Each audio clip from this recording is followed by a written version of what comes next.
Gaza में Israel Hamas के बीच युद्ध को 21 दिन पूरे हो चुके हैं। जब हमास ने 7 अक्टूबर को इजराइल पर भीषण हमला किया था, तब सवाल उठे थे कि आखिर हमास अब अपनी सुरक्षा कैसे करेगा। इसी को लेकर खबरें आई थी कि गाजा पट्टी में जमीन के नीचे बहुत सारी सुरंगें हैं और हमास इन्हीं सुरंगों में अपने लड़ाकों को सुरक्षित रहने की जगह मान रहा था। कई विशेषज्ञ बता रहे थे कि इजरायली सेना के लिए एक बड़ी चुनौती होगा, लेकिन अब इजरायली सेना ने स्पंज पंप के रूप में इन सुरंगों को तोड़ निकाल दिया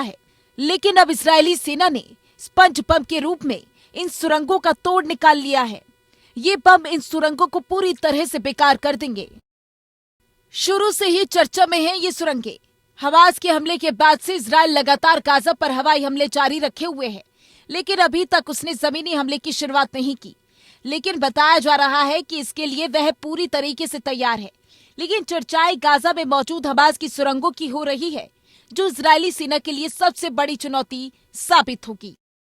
गाजा में जमीन पर रिहायशी इलाकों और इमारतों के नीचे हमास की इन सुरंगों का जाल बिछा हुआ है, जिसे इजराइल के गाजा पर हमास पर होने वाली जमीनी कार्रवाई में सबसे बड़ी समस्या या चुनौती के तौर पर देखा जा रहा है। माना जा रहा है कि हमास ने इन सुरंगों में इजराइल से लाए गए बंधकों को रखा हुआ है। कितनी लंबी हैं ये सुरंगें? 7 अक्टूबर को हमास ने इजराइल से 200 से भी अधिक लोगों को उठा लिया था, जिनसे अधिकांश महिलाएं, बूढ़े और बच्चे बताए जा रहे हैं, और इन सुरंगों में उन्हें रखा हुआ है। ये सुरंगें सैकड़ों किलोमीटर लंबी और करीब 80 मीटर गहरी बताई जा रही हैं। ये गाजा के 360 वर्ग किलोमीटर के इलाके में फैली हुई हैं। कब बनी थी ये सुरंगें? हमास का अस्तित्व गाजा में 1987 में बना था और 1990 के मध्य में हमास ने इन सुरंगों की खुदाई की थी। ये भी माना जाता है कि हमास का वेस्ट बैंक की जगह गाजा में ज्यादा प्रभाव होने की एक वजह यही सुरंगों का जाल है। ये सुरंगें तब और आसान हो गई जब इजराइल ने 2005 में अपने सैनिक गाजा से हटा लिए थे। 2006 में हमास ने चुनाव के जरिए गाजा की सत्ता पर कब्जा कर लिया था।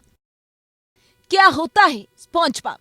स्पॉन्ज पंप एक विशेष उपकरण होता है जो एक सुरक्षित प्लास्टिक कंटेनर में बंद होते हैं।